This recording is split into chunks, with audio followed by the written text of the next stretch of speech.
Well, welcome back. Today we are finishing Proverbs 17 and beginning Proverbs 18. And in these verses today, we are exhorted to avoid the speech of fools. Not so much avoid listening to fools, as in avoid speaking like fools.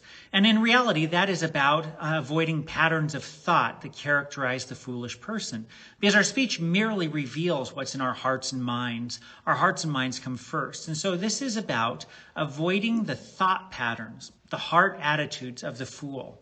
And in an age when speech comes to us easily, and when we all highly value, and rightly so, freedom of speech, but we value it to the point where we demand the right to speak at all times, to any issue, at any moment, and quickly, and in an age when, in fact, speech is demanded of us. Everyone wants to know, what do you think about this? The moment it happens, without time for reflection. With these tendencies in our society, and with the technology available to us to speak quickly and to a vast audience of people we don't even know, we as God's people need to be disciplined to think and to speak as wise people. And then in our own personal relationships, in our marriages, in our families, in our churches, we likewise need to be careful that we think and speak as the wise, and that we don't adopt the foolish speech and thought patterns of so much of the society around us. Let's read, beginning with chapter 17, verses 27 and 28. Whoever restrains his words has knowledge, and he who has a cool spirit is a man of understanding. Even a fool who keeps silent is considered wise. When he closes his lips, he is deemed intelligent. And so here we began, first of all, with appearances. Even the fool, if he holds his tongue, is thought wise. There is wisdom in not giving an immediate response to every question, every provocation, every issue that arises, whether it is in a relationship with a husband or a wife, whether it's speaking with your children, or whether it is speaking to things that happen on the news by means of Facebook, Instagram, other forms of social media. Whatever it is wise to bite your tongue, to avoid giving hot takes on everything, to learn the facts, to remain silent, to let others speak first, and to listen and to weigh and to consider, and only after you've considered to speak. The one who has a cool spirit is a man of understanding. One who, yes, does at times feel strongly about things, but who manages to keep himself and his passions under control so that he can consider the topic, consider the issue, and wait until more facts come to light and then speak wisely and intelligently to the issue.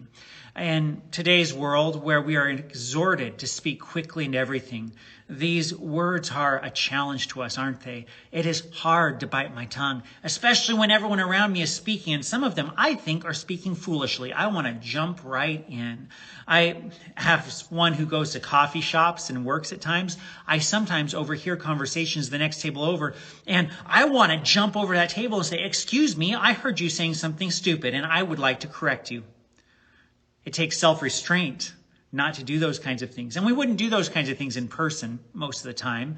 Why should we do them online?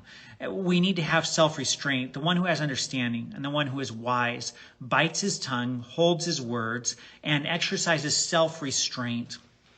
The next time you are tempted to jump in and speak, maybe ask yourself, would my words be useful? It's not just, are my words true?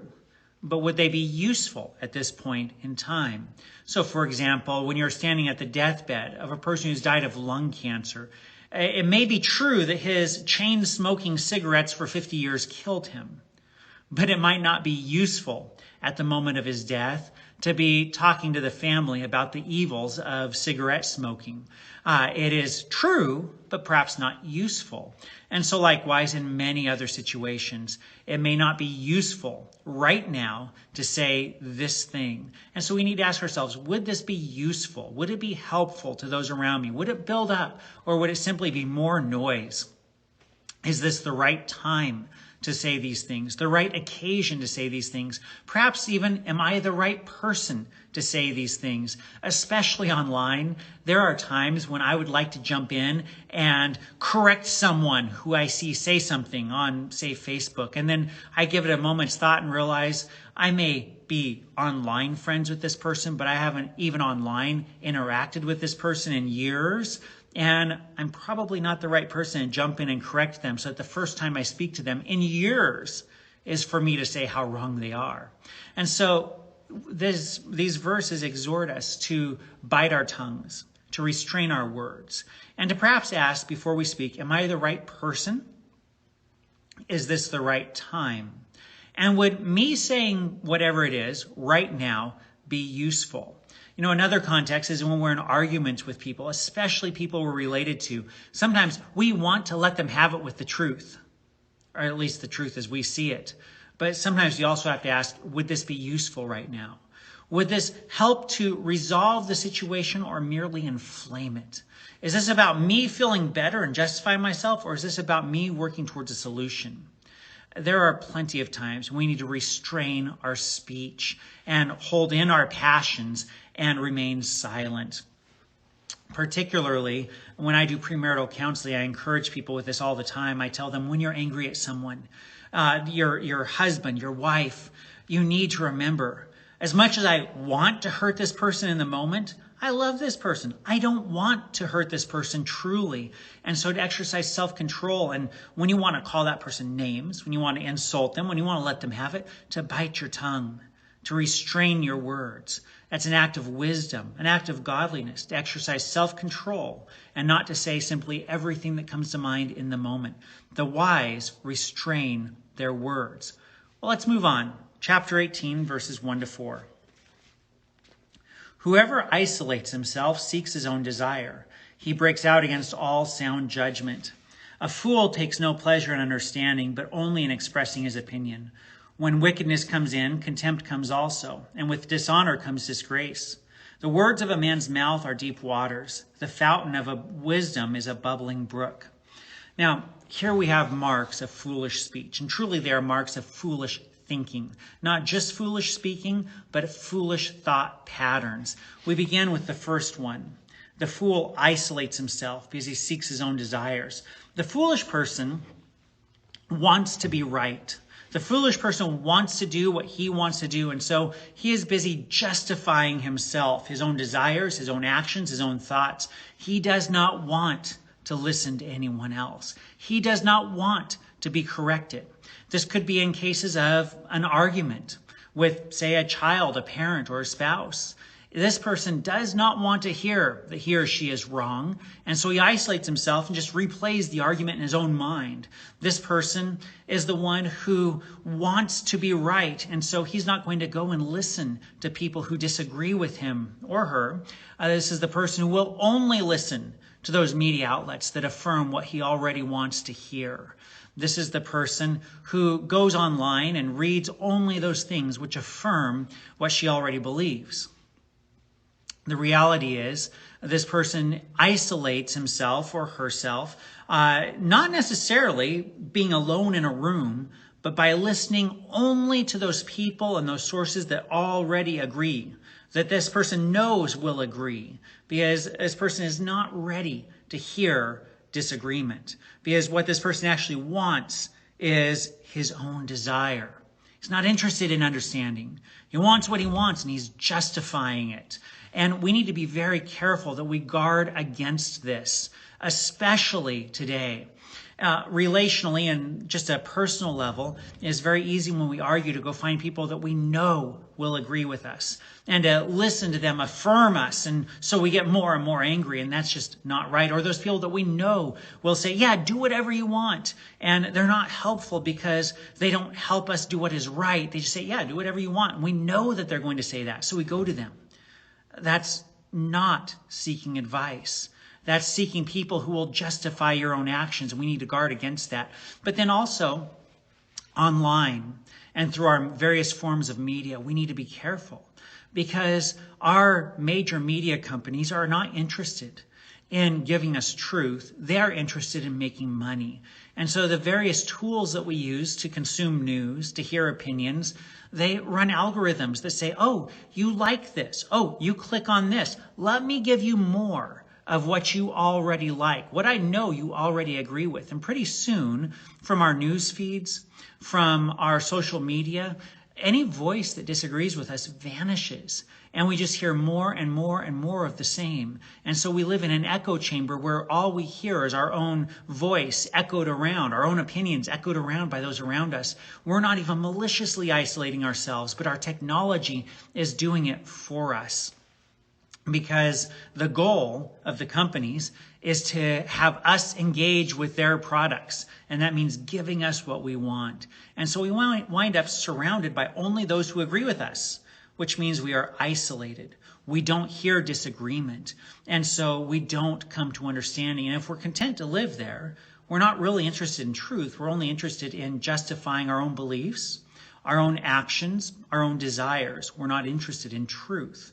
Instead, we need to be diligent to get out of that echo chamber, to get out of our own isolation, and to go listen to people who are willing to say, you're wrong, to go listen to people who disagree with us in various ways, to go listen to news sources, to listen to opinions that do not match or align with our own, in whole or in part. You know, as I've thought about our knowledge, I've contemplated recently being created in the image of God. And a part of being created in the image of God is that we are rational creatures and we live in a world that is rationally created, and we are meant to understand the world. Our beliefs are meant to correspond to reality. And as creatures made in God's image, we are meant to have dominion over the earth, to rule it for the good of creation, the glory of God. And at that point, we recognize this requires all of humanity. No one individual can exercise dominion over the whole earth. And so, likewise, when we talk about, as the church, about evangelizing the world, we realize this isn't the job of one person. We are meant to cooperate together. This is why we are relational beings brought into a people. We work together to share the gospel with all the world. Well, when it comes to human knowing, we are limited creatures with limited intellects and limited time. We are not able to verify everything for ourselves, to search out everything for ourselves. We, at some point, have to take information on the authority of others, particularly those who have done the work to be qualified to know. And so when we isolate ourselves, we are cutting ourselves off from other people who are qualified to know and who may know better than we do. And so I would encourage you to recognize the cooperative aspect of human wisdom. We receive the wisdom of God revealed in the Bible. We need to read that, not just live on our own thoughts. We also need to listen to how other Christians reflect upon the Word of God so that we aren't tricked by reading our own idiosyncratic beliefs into the Bible. When we hear other people talk about the Bible, we realize, that's not how I understood that. Why are we different? Oh, I've read myself into the Bible instead of letting the Bible correct me. And then when it comes to other areas of knowledge, we humans are meant to work together to know and to understand the world. And so we need to listen to those who have done the work to know and not isolate ourselves so we can merely justify our own desires and beliefs and thoughts and actions. If what we believe is true, it will hold up to scrutiny. If what we believe is true, then listening to others will only help us come to a greater understanding of the truth. If what we believe is false, if our actions are wrong, then by listening to others, we will be corrected. And we need to be humble enough to accept that correction. So the first thought pattern of the fool is the fool isolates himself or allows himself to be isolated. And so the wise, if we desire to be wise, we need to be careful that we listen to others, particularly others who are willing to disagree with us, or willing to say something other than what we already believe.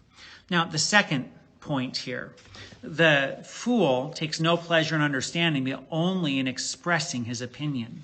So a foolish thought pattern is to not want understanding, but merely to express our own opinions. This is the great temptation of social media, isn't it? We don't want to listen to anyone else, and we're not going to take the time to really understand a matter. We're just going to blast people with sound bites. It's bumper sticker theology, bumper sticker philosophy now, blasted out to however many hundreds or thousands of people we can reach through our social media.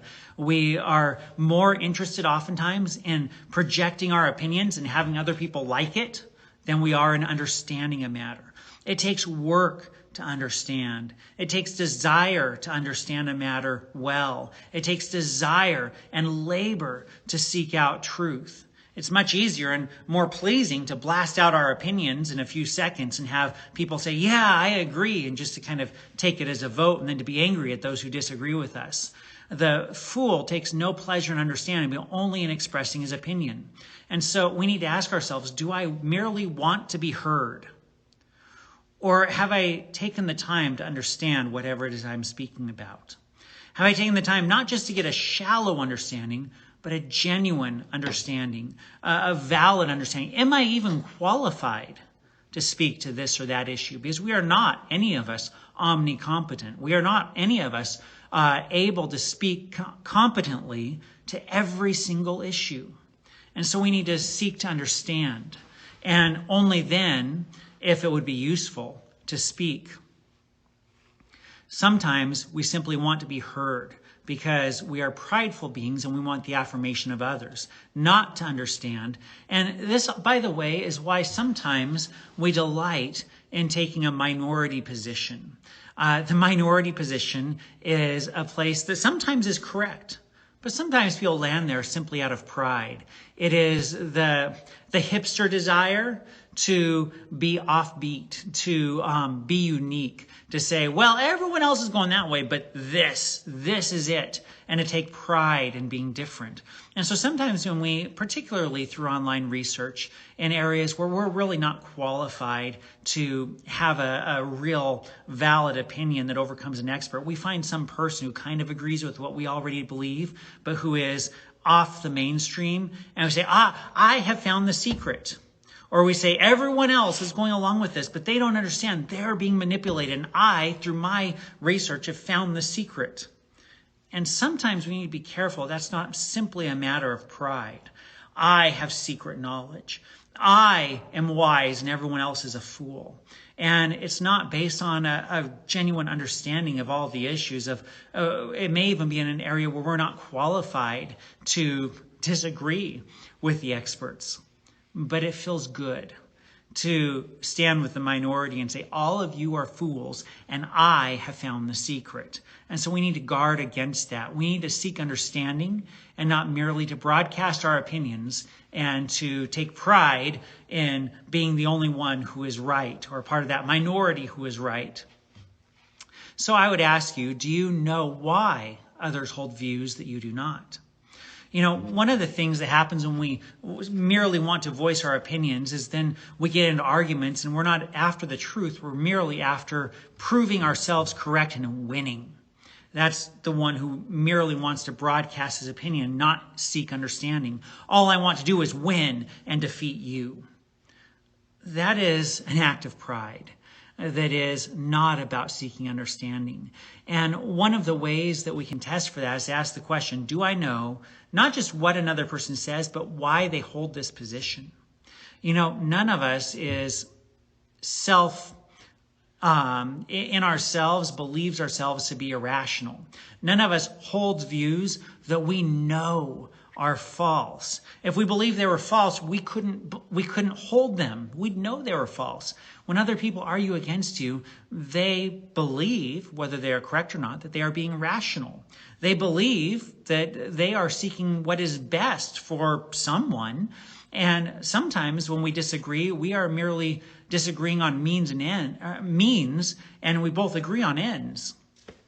So, for example, in recent years, we've had much discussion about whether or not racism is a problem in the church at large in the United States. Some people are vehemently opposed to the idea there is no racism in the church, and others are committed to saying there is a lot of racism and we should be talking about it. And, you know, the two sides sometimes look at each other as evil or irrational. And in reality, sometimes they are not seeking to understand one another, but merely to proclaim their opinions. The reality is people on both sides want what is best for the church. They want to honor God. They disagree on how to go about that and whether or not there's a problem. And so because they disagree on the problem, they disagree on how to go about best honoring God and promoting the health of the church. But they both want to honor God and see the church be healthy. And it would do well to seek to understand one another and not merely speak. The fool is committed to his opinion. The wise take pleasure in understanding. Thirdly, we read that when wickedness comes in, contempt comes also. With dishonor comes disgrace. And so there we are warned against contempt. One of the things that happens when we disagree with people is we can come to hold them in contempt. This is where, as I said, you cease to assume the best of them, but instead see them as merely fools, irrational, evil people who are dead set against destroying everything you hold dear. You look down on them. And once you look down on them and hold them in contempt, you are no longer going to listen to anything they have to say. You're no longer going to give them the benefit of the doubt. And they are no longer going to listen to you or be persuaded by you. And the argument moves beyond the point where you can talk to each other and resolve it. In marriages, this is a dangerous point because once husband and wife hold each other in contempt, there is not a lot that can be done to bring them back together. Where parents and children hold each other in contempt, they cease listening to each other. And where we as Christians hold each other in contempt, we will no longer hear each other out because we are no longer loving each other. Contempt is an act of wickedness that is contrary to love. We need to guard against contempt. And instead, we need to give people the benefit of the doubt, love them, and seek to understand. And then he says, fourthly, the words of a man's mouth are deep waters. The fountain of wisdom is a bubbling brook.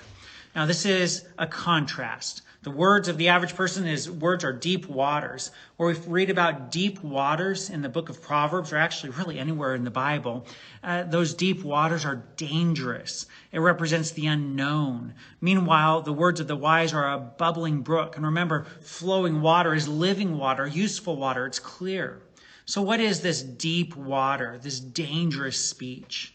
Well, the idea is that it is speech that is not self-reflective. It is speech where the one speaking doesn't even fully understand his own motives or thoughts or why he is speaking. These deep waters are dangerous because even the speaker is not fully aware of why he is saying what he is saying. The words of the wise are like a bubbling brook. They're clear and transparent. And even the one who's speaking understands himself. This is a call for there's my dog. This is a call for self-knowledge. So what does it look like to be self-aware when I speak? Well, consider these questions. Why do I want this or that to be true? Sometimes when we're seeking understanding, we want things to be true. There's an element of desire in our beliefs. And so sometimes I like the speaker and I want him to be right. And so I have to work hard to listen objectively. Sometimes I don't like the person in front of me. I don't want this person in front of me to be right. And so it takes self-discipline to listen fairly. Sometimes I want that to be true over there because I want this to happen, or I want to be able to take this action, or I don't want that to be true because I don't want to, say, apologize to someone. And so a part of being self-aware is asking, why do I want this or that to be true? Another question is, why am I speaking about this topic now? What is going on in my heart, mind, and life that I feel the need to speak about whatever it is right this moment? What makes this a good time? What makes it a necessary time? What is it that compels me to speak? You might ask, what am I hoping to accomplish? Am I in an argument hoping to justify myself, tear the other person down, resolve the argument, and bring peace? Am I speaking to justify my own people, to defend my own people, or to bring about truth? Why am I speaking? What do I hope to accomplish? Another question is to ask, what is my emotional intensity about this topic? Am I indifferent? Am I passionate? And why are my emotions in this place? What do I have invested in this topic that I'm speaking to? You see, It's not good to speak in an unreflective manner. Our words should not be deep waters that hide much underneath the surface, but rather we should be reflecting upon ourselves, our motives, our thoughts, our abilities, our purposes, and then from there we weigh the truth, and then we consider whether or not it is useful to speak. Let's read on, verse 5 to 7. It is not good to be partial to the wicked or to deprive the righteous of justice. A fool's lips walk into a fight, and his mouth invites a beating. A fool's mouth is his ruin, and his lips are a snare to his soul. Now, this warns us that speech can be dangerous. We need to beware of destructive speech. The speech of fools is destructive. It justifies the wicked. It condemns the righteous. It invites a beating. It walks into a fight. It is destructive. And so one of the ways that we recognize that our speech is foolish is that it brings about more division, more conflict, not less. And we need to be careful that we are, that as we speak as wise, godly people, that we are speaking for the purpose of peace, of encouragement, of truth, of building up one another for godliness, for love and good deeds. We need to beware that we are not speaking to tear down and destroy. This brings us all back to verse 27 of chapter 17. Whoever restrains his words has knowledge, and he who has a cool spirit is a man of understanding. We in our day and age need to learn to restrain our speech. We need to be careful that as we speak, we exercise self-control so that we can speak the words of the wise and honor the Lord by our words. Quick speech, thoughtless speech, unreflective speech is the speech of the fool. The desire to simply speak an opinion, to isolate myself, those are habits of thought that belong to the fool. As God's people, may we restrain our words, be reflective and seek understanding so we can perceive the truth and then speak the truth.